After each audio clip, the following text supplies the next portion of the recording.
మనమందరం కలిసి సామెతల గ్రంథము 13వ అధ్యాయం.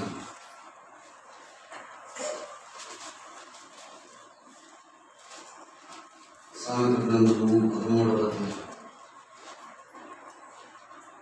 పై నుంచి బైబిల్ వారందరూ బైబిల్ తీసి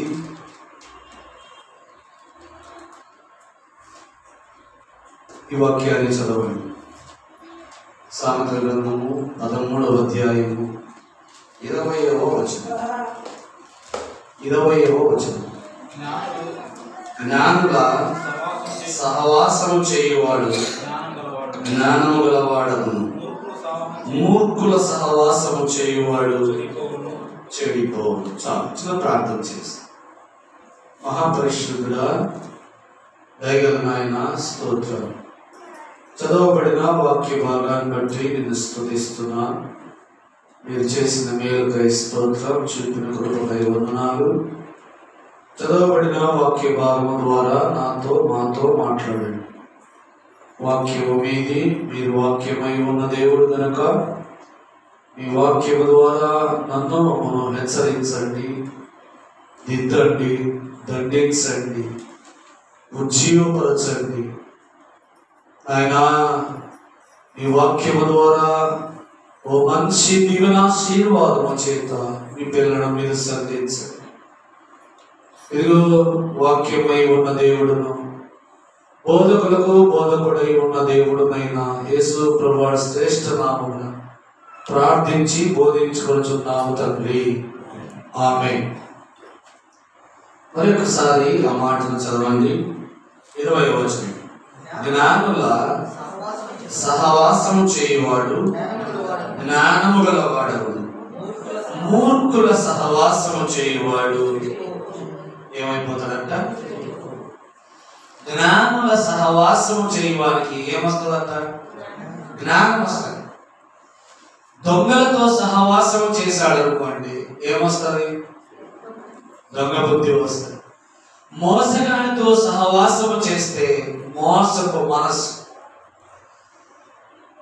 మన స్నేహితులంటూ మనం అనేకులతో సహవాసం చేస్తూ ఉంటాం. మనలో లేని ఉన్నటువంటి కొన్ని అభిరుచులు, కొన్ని అభిప్రాయాలు ఆ స్నేహితులను బట్టి ఏమైపోతూ ఉంటాయి? మారిపోతూ ఉంటాయి.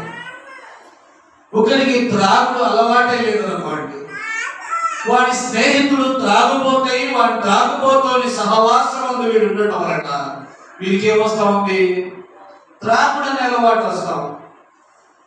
మంచివాడే. అందుకే కొరింథీయులకు రాస్తూ పౌలు ఒక మాట అంటాడు, దుష్ట సాంగత్యము మంచి నడవడిని ఏం చేస్తుందంట? తెలిపేస్తుందట. అయ్యా, దుష్ట సాంగత్యము అంటే దుష్టుడితో సహవాసం, దుర్మార్గులతో సహవాసం, అజ్ఞానితో సహవాసం, మూర్ఖులతో సహవాసం ఏం చేస్తుందంట? మంచోని కూడా చెరిపేస్తుంది. సామెతల గ్రంథంలో అదే మాట మనం చదువుకున్నాం.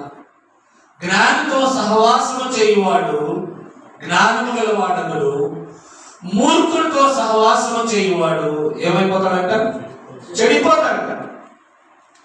చెడిపోతాడు అంతే. ఎందుకంటే వాడు మూర్ఖులతో, వాడు ఏ మెరుగుల వాటితో సహవాసం చేస్తూ ఉంటాడు, అజ్ఞానితో సహవాసం చేస్తూ ఉంటాడు.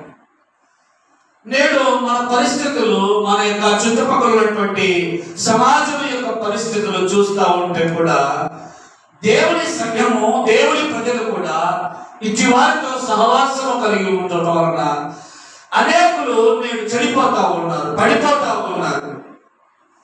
కారణం ఏంటయ్యా అంటే వారికి ఉన్నటువంటి సహవాసం, వారికి ఉన్నటువంటి వారి చుట్టుపక్కల వారికి ఉన్నటువంటి మిత్రులు, వారికి ఉన్నటువంటి సహవాసాలను బట్టి అనేకులు నేను దేవుని వాక్యము నుండి, పరిశుద్ధత నుండి, నీతి నుండి, దైవ సహవాసము నుండి కోల్పోతా ఉన్నారు, విడిచిపెట్టేస్తా ఉన్నారు. కారణం ఏంటి? వారికి ఉన్నటువంటి సహవాసం. ఇలా చెప్పుకుంటూ పోతే చాలా విషయాలు ఉన్నాయి. కాబట్టి జ్ఞానులతో సహవాసం చేయడానికి జ్ఞానం కలుగుతుంది, కానీ మూర్ఖులతో సహవాసము చేయువాడు వీడు ఎంత తెలివైన వాడైనా, ఎంత జ్ఞానం గలవాడైనా, మూర్ఖుడితో, జ్ఞానం లేని వాడితో, అవిశ్వాసంతో సహవాసము చేస్తే ఏమైపోతాడంట? చెడిపోతాడు. మీరు బైబిల్ చదవండి, మంచి వారిని బట్టి మూర్ఖుడు మారిపోయాడు లేదా మూర్ఖుడు మంచి సహవాసంలోకి వచ్చాడనే మాట మీరు ఎక్కడ చదవద్దు. కానీ కొరింథీయులకు రాసిన పౌలు మాత్రమే అంటాడు, దుష్ట సాంగత్యము మంచి నడవడిని ఏం చేస్తుందంట? చెరిపేస్తుంది. ఇప్పుడు ఒక యవనస్తుని తీసుకోండి, మన సంఘంలో కానీ ఇతర సంఘాలు ఎక్కడైనా సరే మన సమాజంలో ఉన్న ఒక యవనస్తుని తీసుకోండి. వారికి ఉన్నటువంటి సహవాసం చొప్పున, వారికి ఉన్నటువంటి సాంగత్యం చొప్పున, వారికి ఉన్నటువంటి స్నేహితులు, బంధుమిత్రులు వీళ్ళందరి ద్వారా వారి జీవితం ప్రభావితం చెందినప్పుడు అనేకులు దేవుని యొక్క విశ్వాసంతో బ్రతకకుండా వారి యొక్క స్నేహితుల యొక్క, బంధుమిత్రుల యొక్క మాటల ప్రకారము, వారి క్రియల ప్రకారము, వారు చేస్తున్న సాంగత్యాల ప్రకారము, వారు అనుసరిస్తున్నటువంటి మార్గాల ప్రకారం నడిచి అనేకులు చెడిపోతా ఉన్నారు. కానీ దేవుని సహవాసానికి అనేకులు దూరం అయిపోతా ఉన్నారు. అందుకే ప్రభు నాకు బయలుపరచబడినటువంటి సంగతులను మీకు చెప్పి త్వరగా చేస్తాను. భాగ్యమనించండి, జ్ఞానుల సహవాసం మనము జ్ఞానులతో సహవాసం చేస్తే జ్ఞానం గల వారం అయిపోతాం. మూర్ఖులతో సహవాసం చేస్తే ఏమైపోతాము? చెడిపోతాం. భాగ్యమనించాలి. లోకంలో చాలా విషయాలు ఉన్నాయి. ఇంతవరకు మనం చెప్పుకున్నాం. త్రాగుబోతుతో సహవాసం చేయవాడు త్రాగుబోతుడు అయిపోతాడు. మోసగాడితో సహవాసం చేయవాడు మోసగాడు అయిపోతాడు. దొంగలతో సహవాసం చేయవాడు ఏమైపోతాడు? దొంగడు అయిపోతాడు. వాడు చేయకపోయినా దొంగతో సహవాసంలో ఉన్నావు కాబట్టి, దొంగతో స్నేహంలో ఉన్నావు కాబట్టి ఏం చేస్తారు? దొంగగానే నేను ముద్ర వేస్తాను. ఇప్పుడు చూడండి, మన యొక్క దేశంలో జరుగుతున్న కొన్ని పరిస్థితులు చూడండి. ఇప్పుడు ఒక హత్య జరిగింది. ఒక హత్య జరిగినప్పుడు పోలీసు వారి రికార్డు ప్రకారం నేను చెప్తున్నాను, ఒక హత్య జరిగినప్పుడు ఆ హత్యకు సంబంధించినటువంటి వివరాలు వారు తెలుసుకోవాలన్నప్పుడు మొట్టమొదట పోలీసు వారు చూసేటువంటి విచారించేటువంటి వ్యక్తులు ఎవరయ్యా అంటే వాటితో ఎక్కువ ఎవరు సాంగత్యం, సహవాసం కలిగి వాడు. వాడిని పట్టుకుంటే మిగతా విషయాలన్నీ బయటకు వస్తాయి. కాబట్టి మనం కూడా మన సాంగత్యాన్ని బట్టి, మన సహవాసాన్ని బట్టి, లోకంలో కూడా ఒక సామెత ఉంది, నీ స్నేహితులను చూపించు, నీ వెట్టివాడము నేను చెప్పేస్తాను. ఒక సామెత కూడా ఉంది.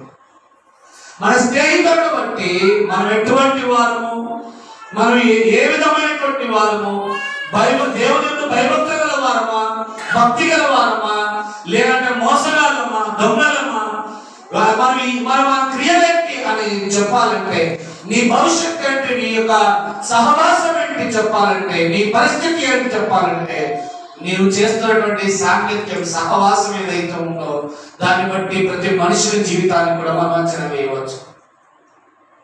అందుకే యోబు భక్తుడు ఒక మాట అంటాడు, చదవండి 22వ అధ్యాయం, యోబు గ్రంథం 22వ అధ్యాయం.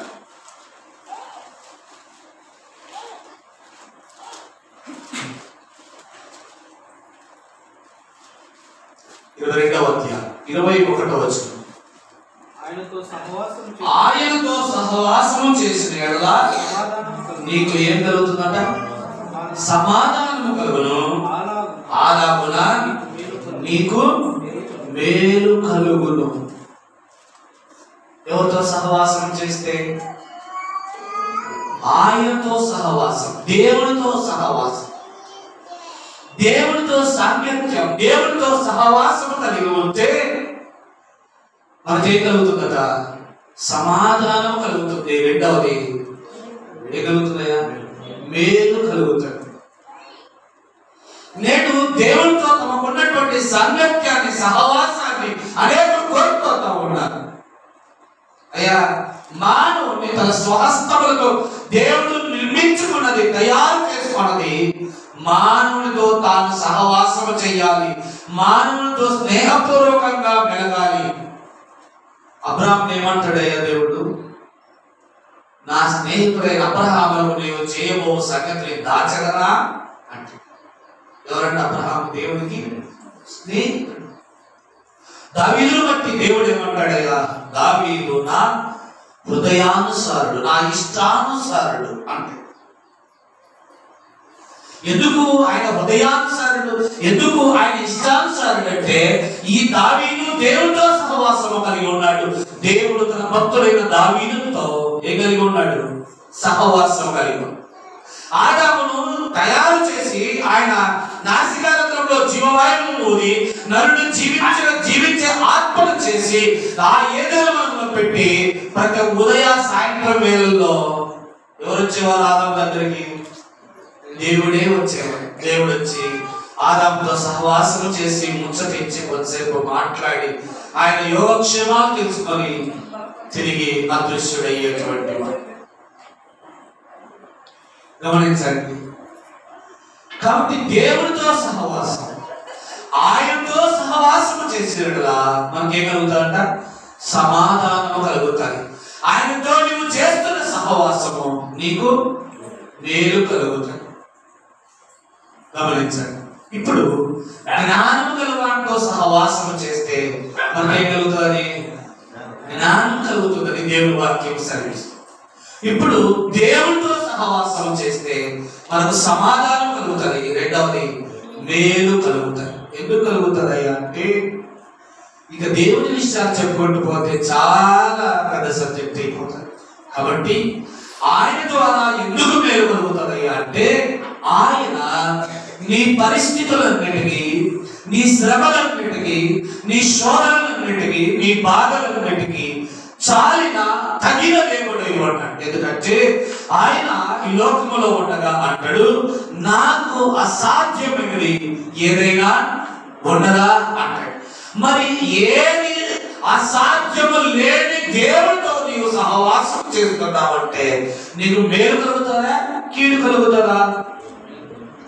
అన్నిటినీ సాధ్యపరిచే దేవుడు, ప్రతి పరిస్థితికి చాలిన దేవుడు, ప్రతి స్థితిలో నీవు నమ్ముకోదగిన దేవుడు, నీవు ప్రతి స్థితిలో నీవు ఆరాధింపదగిన దేవుడు, పూజింపదగిన దేవుడు.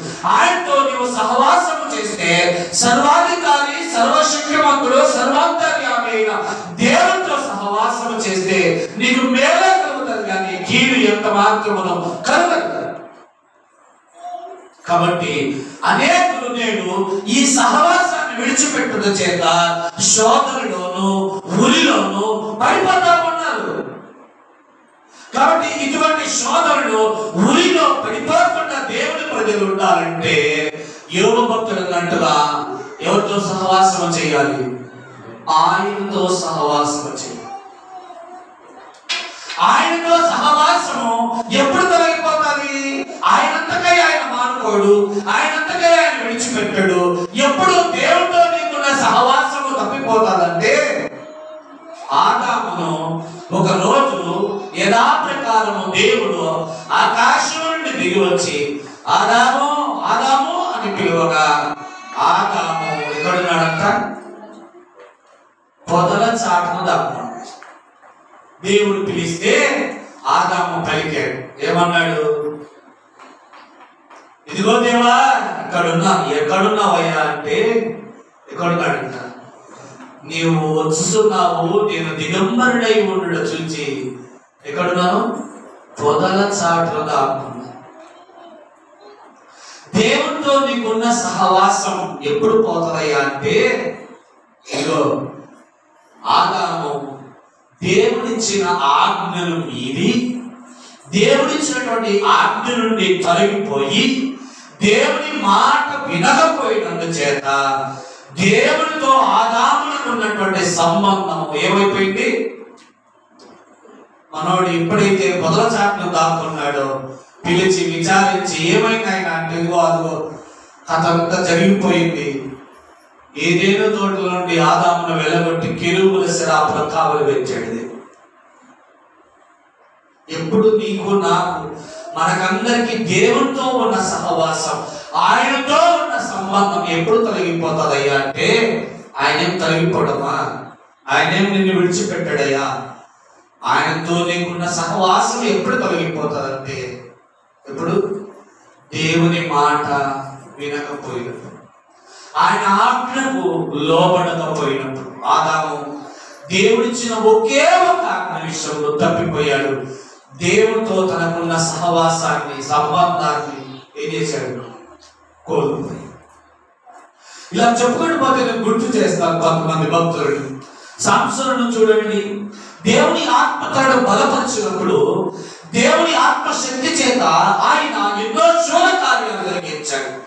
ఒకసారి ఫిలిష్తీయులు దాదాపు కొన్ని వేల మంది తనను చంపాలని వస్తే ఇశ్రాయేలులే తనను కాళ్ళతో బంధించి ఐగుప్తీయులకు అప్పగిస్తే దేవుని ఆత్మ తనను బలపరచగా ఆ తాళ్ళన్నిటిని పటపట తెగిపోయినాయి.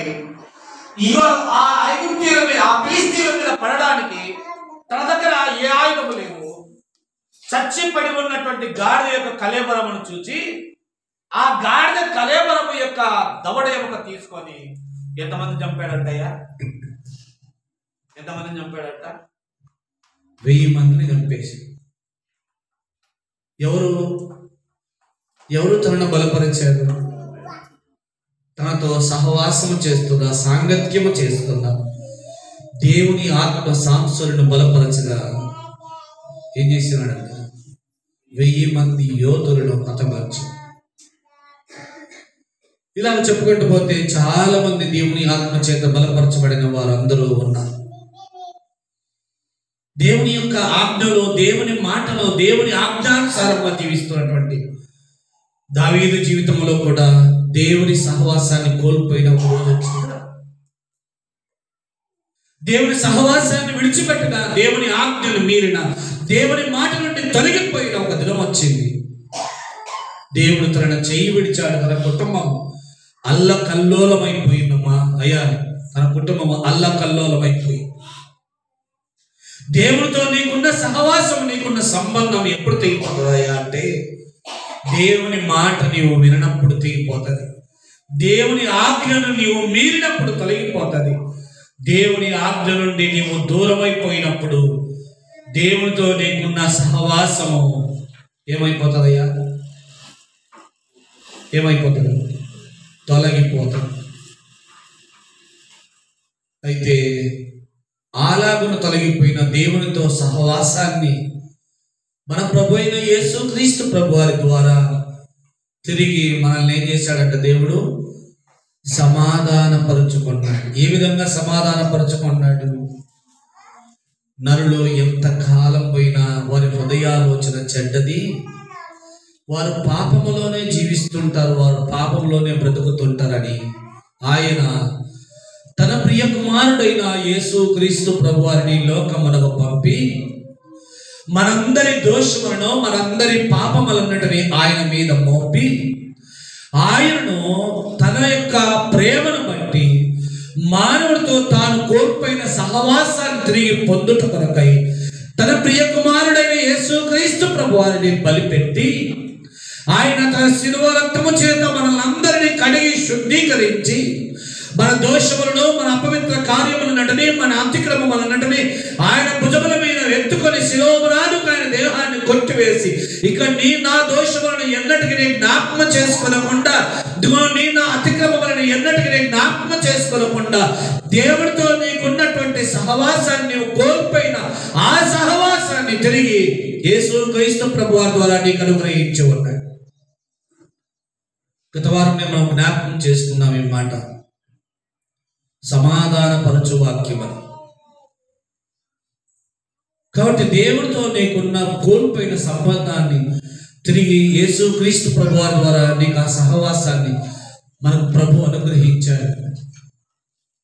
నీవెవరితో ఇప్పటికీ సహవాసం చేస్తున్నావో నేను కానీ ఇప్పటికైనా మన ప్రభునందు సహవాసము చేయాలి. మన ప్రభుతో కూడా సహవాసము చేయాలి. ఆయనతో సహవాసము చేసిన వారికి మేలు కలుగుతుంది, ఆయనతో సహవాసం చేసిన వారికి సమాధానం కలుగుతుందని దేవుని వాక్యము యోబు గ్రంథంలో భక్తుడైన యోబు అన్నట్టుగా దేవుని వలన నీకు ఇచ్చే సమాధానం, ఈ మేలు కలగాలంటే దేవునితో నీకున్న సంబంధాన్ని నీవు కూడా ఎప్పుడు విడిచిపెట్టకూడదు. ఆ విడిచిపెట్టకుండా నీవు జీవించాలంటే, నీవు నేను బ్రతకాలంటే, నీవు నేను చేయవలసిన పని ఏమిటంటే ఆయన మాట వినాలి, ఆయన ఆజ్ఞకు లోబడాలి, ఆయనతో సహవాసం నిత్యము కలిగి ఉండాలి. ఆయనతో సహవాసం కలిగి ఉంటే నీవు ఆయనతో సమాధానం కలిగి ఉంటావు. ఆయనతో సమాధానం లేకపోతే నీవు దూరస్తులు అయిపోతావు. జాగ్రత్త. కాబట్టి దేవునితో సహవాసం చేయుటకు మనం ఏం చేయాలని 3 విషయాలు చెప్పి నేను త్వరగా ముగించేస్తాను. మనకందరికి తెలిసినటువంటి వాక్య భాగం ఇది. అపోస్తల కార్యము 2వ అధ్యాయం. ఆది సంఘం అనుసరించిన మార్గమే ఇప్పుడు మనం కూడా అనుసరించాలి ఆయనతో సహవాసం చేయడానికి. ఆది సంఘం ఏం అనుసరించిందో అదే సంబంధాన్ని, అదే సహవాసాన్ని మనం కూడా అనుసరించాలి. యోహాను సువార్త అపోస్తల కార్యము 2వ అధ్యాయం. అపోస్తల కార్యం 2వ అధ్యాయం 42వ వచనం. వీరు అపోస్తలుల బోధ యందును సహవాసమందును రొట్టె విరుచుట యందును ప్రార్థన చేయుట యందును ఎడతెగక యుండిరి. ఎవరంట వీరు? ఎవరంట వీరు? యేసు క్రీస్తు ప్రభువారు మరణం పొంది పునరుత్థానుడై తిరిగి లేచిన తరువాత ఆయనే దేవుడు, ఆయనే నా పాపముల కొరకై చనిపోయాడు.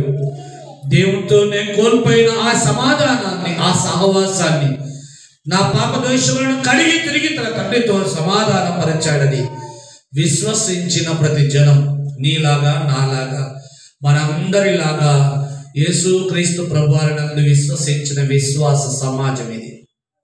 ఈ సమాజం ఏం చేసిందయ్యా అంటే, వీరు అపోస్తలుల బోధ యందు. దేవునితో నీకు సహవాసం ఉండాలంటే ఆయన నీతో మాట్లాడాలి, నీవు ఆయనతో మాట్లాడాలి. మరి ఆయన నీతో ఎలా మాట్లాడతాడు? మనతో ఎలాగ మాట్లాడతాడు ఆయన?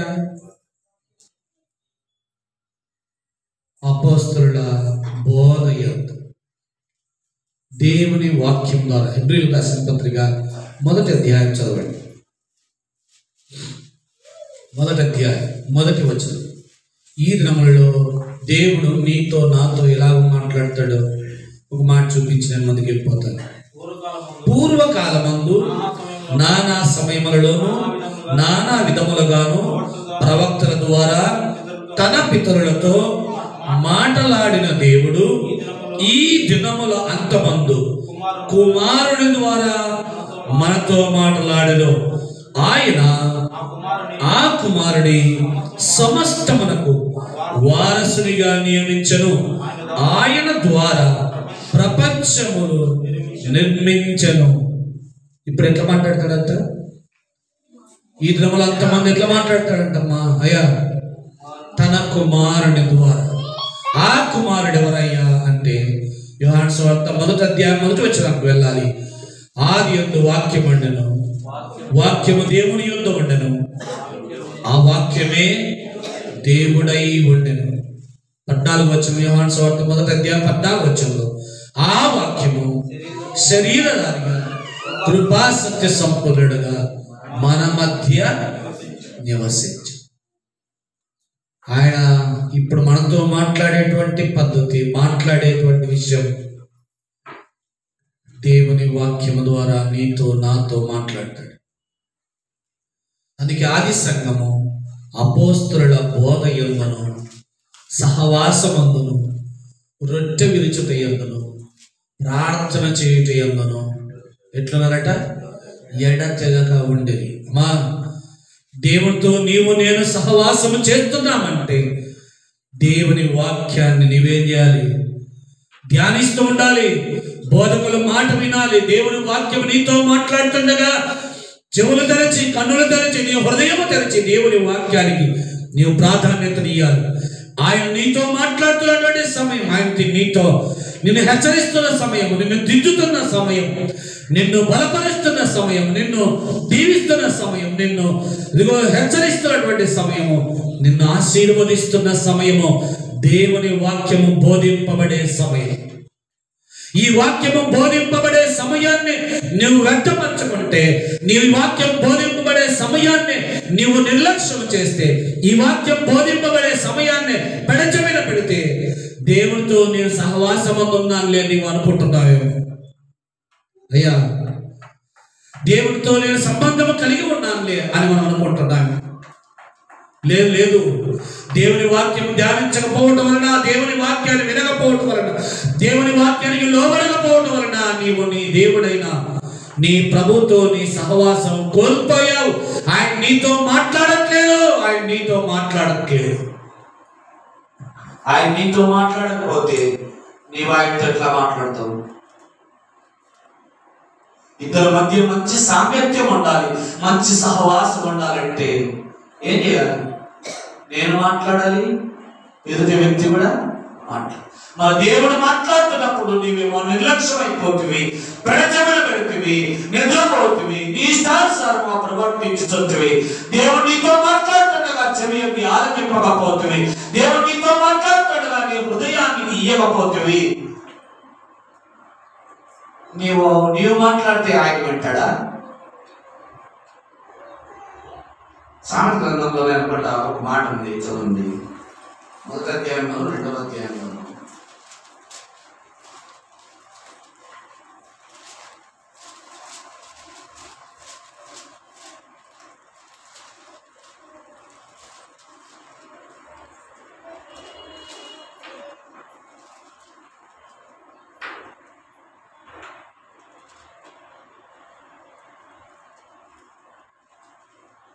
చదవండి. 22-23 వచ్చిన ఎట్లాగా జ్ఞానం లేని వారు కదా, మీరెన్నాళ్ళు జ్ఞానం లేని వారుగా ఉండకూడదు. అపహాస్యములారా, మీరెన్నాళ్ళు అపహాస్యము చేయించు ఆనందించులు. బుద్ధిహీనులారా, మీరెన్నాళ్ళు జ్ఞానమును అసహించుకొందురు. నా గద్దింపును విని తిరుగుడి, ఆలకించుడి. నా ఆత్మ మీ మీద కుమరించును, నా ఉపదేశము మీకు తెలిపెదను. నేను పిలువగా మీరు వినకపోతుంది, నేను చేయి చాపగా ఎవరును లక్ష్య పెట్టకపోతుంది, నేను గద్దింపగా లోబడకపోతుంది. కాబట్టి 26 వచ్చినప్పుడు, కాబట్టి మీకు అపాయం కలిగినప్పుడు నేనేం చేస్తాను? నీవు ఇప్పుడు దేవుడు మాట్లాడుతుండగా ఎంత నిర్లక్ష్యంగా ఉన్నావో,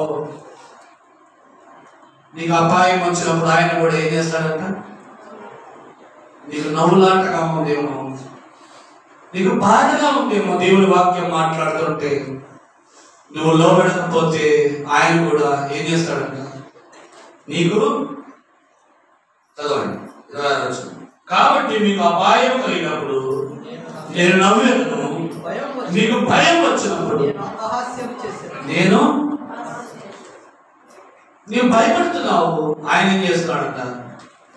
ఇప్పుడు నీ సహోదరుడు ఎవరైనా నీ ఎదుటి వ్యక్తి బాధపడుతూ భయపడిపోతా అంటే నువ్వు నవ్వుతూ ఉంటావు. ఎందుకంటే వాడి భయాన్ని చూసి, వాడి పెరిగితనాన్ని చూసి. అలా నీకు భయం కలిగినప్పుడు కూడా ఆయన కూడా ఏం చేస్తాడంట? నవ్వుతాడు. ఎందుకు? నా గద్దింపులు వినకపోతివి, నా ఉపదేశములు తిరస్కరించినవి, నేను మాట్లాడుతుండగా నీవు నన్ను లక్ష్య పెట్టకపోతివి కనుక అపాయం వచ్చినప్పుడు నేను కూడా నిన్ను చూసి ఏం చేస్తా? నవ్వుతా. కాబట్టి దేవునితో సహవాసం సమాధానం కలుగజేస్తుంది, మేలు కలుగజేస్తుంది. ఆ దేవునితో సహవాసం కలిగి ఉండాలంటే ఆయన బోధ, ఆయన వాక్యాన్ని ఏం చేయాలి? ధ్యానిస్తూ ఉండాలి, వింటూ ఉండాలి, శ్రద్ధతో అంగీకరిస్తూ ఉండాలి. ఆయన నీతో మాట్లాడిన మాటలు నీ హృదయం మందు భద్రపరచుకోవాలి. అప్పుడే నీవు ఆయనతో సహవాసం కలిగి ఉన్నట్టు.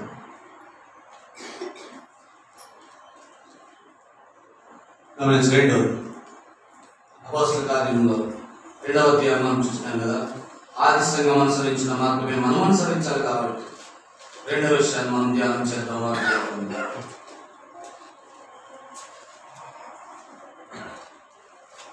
అపోస్తలుల బోధయందును సహవాసమందును రొట్టె విరుచుటయందును. రొట్టె విరుచుటనగా ఇది ఆరాధన సమయం.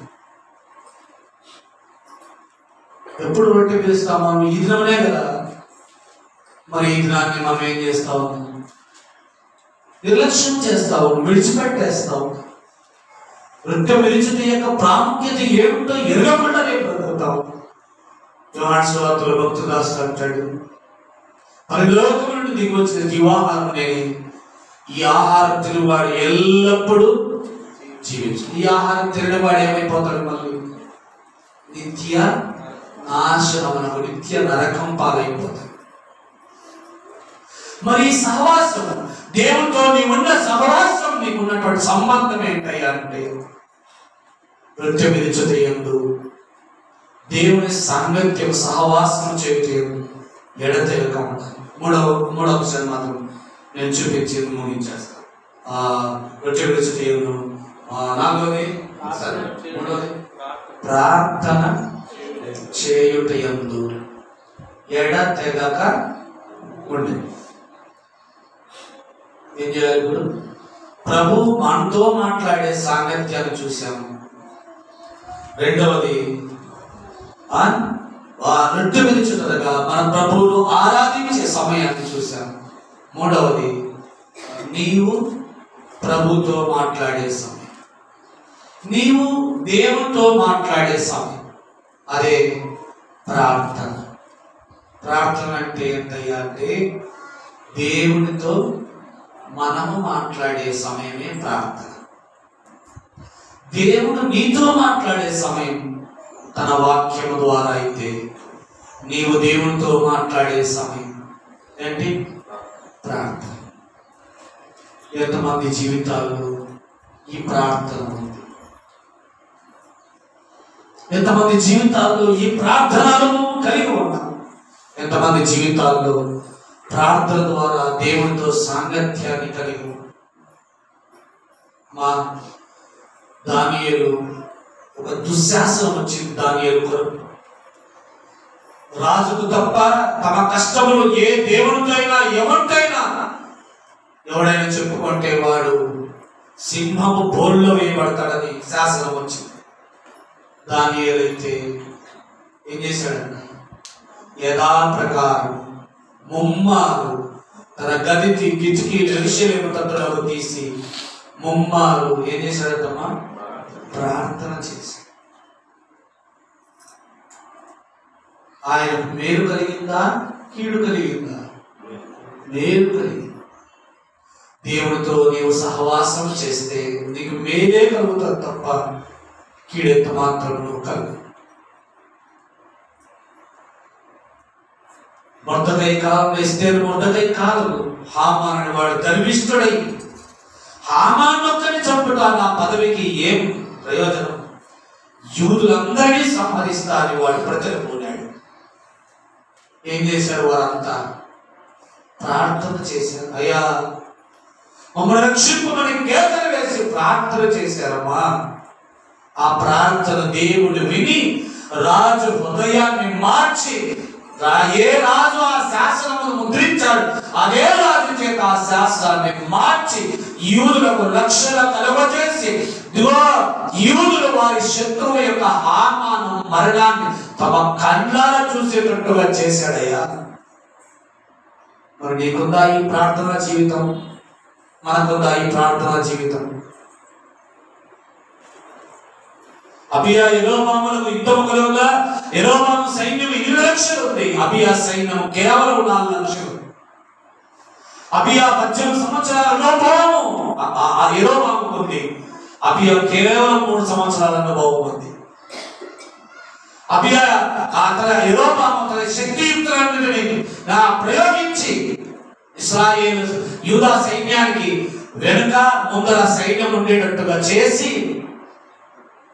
వెనక నుండి మాటుగాడు లేచి ఆయుధములు సంధిస్తా ఉంటే యూదా సైన్యం అబియా రాజు ఏం చేశారట అమ్మా? ప్రార్థన చేసి, దేవా మేము మధ్యలో చిక్కుబడిపోయి ఉన్నాం, మాకెవడు సహాయం చేయడు, ఇప్పుడు నీవే మాకు సహాయం చేయాలని ప్రార్థన చేసి, అట్టి ప్రార్థనా సహవాసాన్ని ఎంతమంది నిర్లక్ష్యం చేస్తారు? అనేకులు అనుకుంటున్నారు ప్రార్థన చేస్తున్నాం కానీ ఏం లాభం అని. ప్రార్థన చేసి నీవైనా నేనైనా మరచిపోవచ్చేవో కానీ ఆయన మరచిపోడు. ఆయన దినం ఒకటి ఉన్నది, నీవు నేను అనుకుంటుంటాం ఎన్ని దినాలుగా ప్రార్థన చేస్తున్నాం ఏం జరిగిందని, కానీ ప్రభు దినం అనేది ఒకటి ఉంది. అందుకే పేతురు భక్తుడు రాస్తే ఏమన్నాడయ్యా? ఏమంటాడు? చదువు.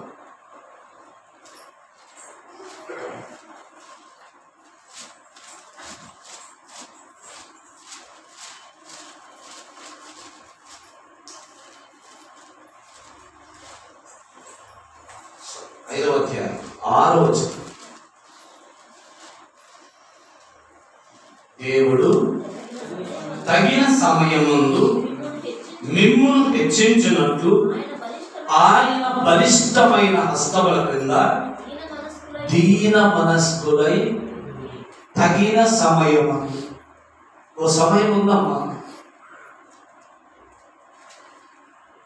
ఇశ్రాయేలు వాళ్ళందరూ యోసేపు కాలంలో ఐగుప్తు దేశానికి వెళ్ళిపోయారు. ఐగుప్తీయులు ఇశ్రాయేలు బానిసలుగా మనకు బాగా చిక్కారు, ఇంకా వీళ్ళు పోనీయుడు బానిసలు ఎక్కే పెట్టుకోవాలట. దేవుడు తన సేవకుడైన మోషేను పంపి ఇశ్రాయేలు వారి బానిసత్వ సంఖ్యల నుండి వారిని విడిపించి బయటకు తీసుకొని వచ్చాడు. ఏ విధంగా చేత? ఆయన దినం ఒకటి ఉంది. ఆ ప్రభు దినమున ఎవ్వడు తప్పించుకోలేడు. నీవు ప్రార్థన చేసి మర్చిపోయి ఉండొచ్చు, నీ శత్రువు కొరకు, నీ అవసరం కొరకు, నీ అక్కర కొరకు, నీ కొడుకు కొరకు, నీ వ్యాధి కొరకు, నీ బలహీనత కొరకు నీవు మర్చిపోవచ్చు. కానీ దేవుని దినమున ఆ పేరు నీవు పొందుకుంటావు. నువ్వు మర్చిపోతావు ప్రార్థన చేసి, నువ్వు విడిచిపెట్టి ఉండొచ్చు. దేవుడు ఎన్నడూ నువ్వు విడిచేవాడు కాదు. ఈ విధంగా దేవునితో మనకున్న సహవాసాన్ని మనము కొనసాగించాలి. దేవునితో సహవాసం ఎప్పుడు కోల్పోతామయ్యా? దేవుని మాట ఆజ్ఞను మీరినప్పుడు దేవునితో మనకున్న సహవాసాన్ని ఏం చేస్తాం? కోల్పోతాం. ఆ కోల్పోయిన సహవాసాన్ని ప్రభువైన యేసుక్రీస్తు ప్రభువారు తిరిగి మనకు అనుగ్రహించిన ఆ సహవాసాన్ని ఇప్పటికైనా మనం కాపాడుకోవాలంటే ఏం చేయాలి? మనం దేవుని వాక్యం అనే బోధ శ్రద్ధగా వినాలి, ధ్యానం చేయాలి. 2 ప్రార్థన చేయాలి. 3 రొట్టె విరుచుట అనే సంఘ సహవాసం ఎడతెగక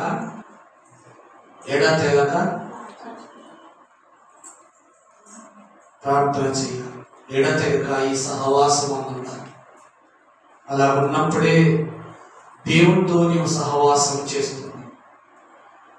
అబ్బిలో వచ్చి పోదాము అనుకుంటే దేవునికి దూరంగా ఉన్నావు. జాగ్రత్త. ఆయన బలిష్టమైన చేతుల క్రింద దీన మనస్కులమై ఉంటే తగిన దినమున దేవుడు మనల్ని ఏం చేస్తాడు? హెచ్చిస్తాడు. అంతకంతకు హెచ్చిస్తాడు. ఎంత దీన మనస్కులై ఉంటే అంతగా మనం హెచ్చింపబడతాం. దేవుడి కొద్ది మాటలు మన నిమిత్తమై దీవించుకుందాం.